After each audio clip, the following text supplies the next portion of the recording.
এই স্বৈরাচার সরকার থেকে মুক্তি পাইছে, আয়নাগর থেকে অনেক মানুষ মুক্তি পাইছে। এই জন্য আমরা অনেক খুশি। আমরা যে ঈদে যে আনন্দ না করছি ওই আনন্দ এবার করতেছি ইনশাল্লাহ। ওই রাজা বললো যে আমার তো ছেলে সন্তান হয়েছে। কয় রাজা আমি আপনার এই খবর শুনে এতটাই খুশি হয়েছি যেটা ভাষায় প্রকাশ করা যাবে না। কয় সেই খুশিটা কেমন খুশি? তা বললো আমি পায়খানা ফিরলে যেমন খুশি হই ঠিক ওই রকম খুশি হয়েছি। ইনশাল্লাহ আগে তো আমরা অন্য পথে পাঠাইলে অবশ্যই আমরা বৈধ পথে পাঠাবো এবং কি আমরা এর জন্য সবাই অকুল আবেদন করবো। ইনশাল্লাহ আমরা সবাই রেমিটেন্স পাঠাবো ইনশাল্লাহ।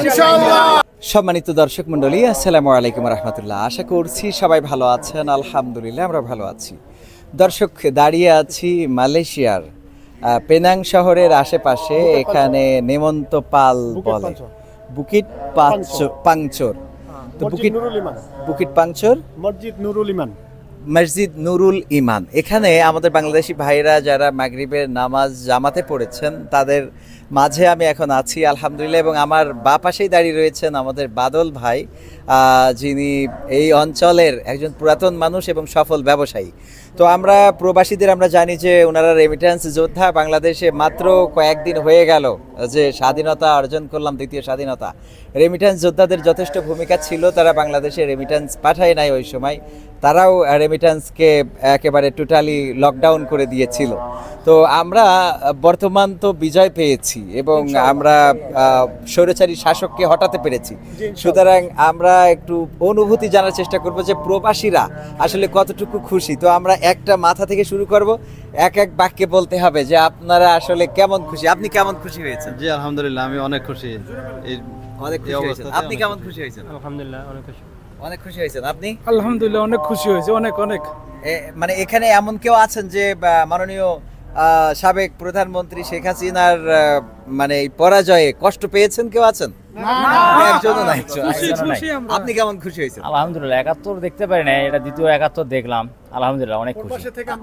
আচ্ছা, একটা বিষয় আমি আপনাদের যদি বলি, একবার গোপাল ভাঁড়কে জিজ্ঞাসা করা হয়েছিল যে মানে গোপাল ভাঁড় ওই রাজা বললো যে আমার তো ছেলে সন্তান হয়েছে। কয় রাজা আমি আপনার এই খবর শুনে এতটাই খুশি হয়েছি যেটা ভাষায় প্রকাশ করা যাবে না। কয় সেই খুশিটা কেমন খুশি? তা বললো আমি পায়খানা ফিরলে যেমন খুশি হই ঠিক ওই রকম খুশি হয়েছি। তো রাজা তো খুব ক্ষেপে গেল যে পায়খানা ফিরলে খুশি হয় মানে?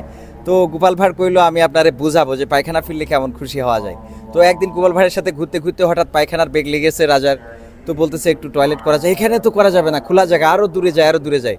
তো মোটামুটি একটা প্রেশার করে নিয়ে তারপরে এক জায়গায় নিয়ে যেয়ে বললো যে এবার রাজা পায়খানা ফিরে এসে বলতেছে যে আজকে যে এত ভাল লাগতেছে এখন বলে বোঝানো যাবে না। গোপাল ভাঁড় কয় এখন বুঝতে পারছেন আপনার ছেলে হইলে আমি কেমন খুশি হয়েছিলাম।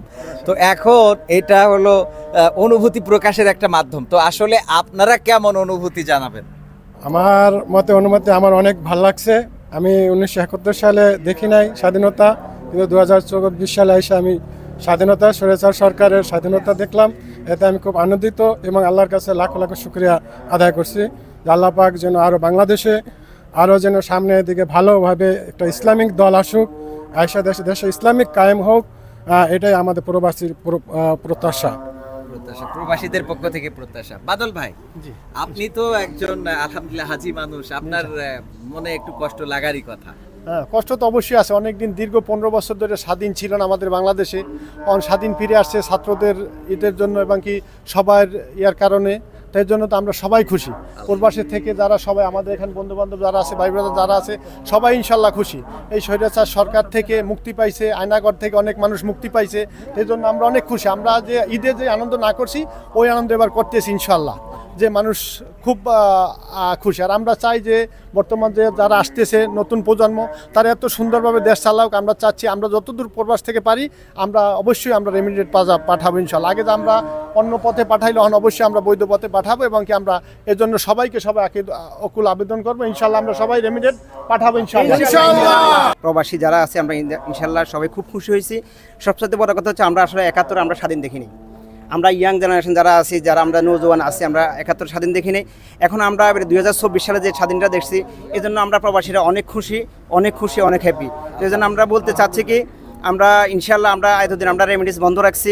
আমরা আজহারি সাহেব আমাদেরকে একটা নির্দেশ দিয়েছিল 6 মাস যদি রেমিটেন্স বন্ধ থাকে তাহলে আমাদের দেশ অনেকটা অচল হয়ে যাবে অচল হয়ে যাবে তো এই জন্য আজহারী সাহেবের কথা অনুযায়ী আমরা প্রবাসীরা কথা রাখছি আমরা ইনশাল্লাহ এখন আমরা সবাই দুর্বার গতিতে আমরা ইনশাল্লাহ রেমিটেন্স বাংলাদেশে পাঠাবো দেশ যেন ভালোভাবে চলে আর সবসাথে ধন্যবাদ দিই আমাদের কবির বিন সামাদ ভাইকে উনি অনেক অনেক সুন্দর আমাদের কন্টেন্ট ক্রিয়েট করে আমাদের এই যে কন্টেন্ট ক্রিয়েটের কারণে আমরা সুন্দর সুন্দর ওনার কাছ থেকে ভালো ভালো কন্টেন্ট ক্রিয়েটার দেখতে পারি তো এই জন্য আমরা মালয়েশিয়া আসছে আমাদের প্রবাসী ভাইদেরকে সবাইকে এন্টারটেনমেন্ট দেওয়ার জন্য আপনারা তো সবাই খুশি একই। এক বাক্যে সবার ভাষাটাই একই প্রবাসীদের অনুভূতিটা আমরা এখানে শেষ করছি আমরা আমাদের এখানে যারা মাগরিবের নামাজ আদায় করেছে তাদেরকে নিয়ে দ্বিতীয় আরেকটা পর্ব করব সেটা ইসলামের বেসিক নলেজ নিয়ে তো এটা দেখার জন্য অবশ্যই ঠিকানা এন্টারটেইনমেন্টে আপনারা যেতে পারেন আবারও কথা হবে সেই পর্যন্ত সবাই ভালো থাকুন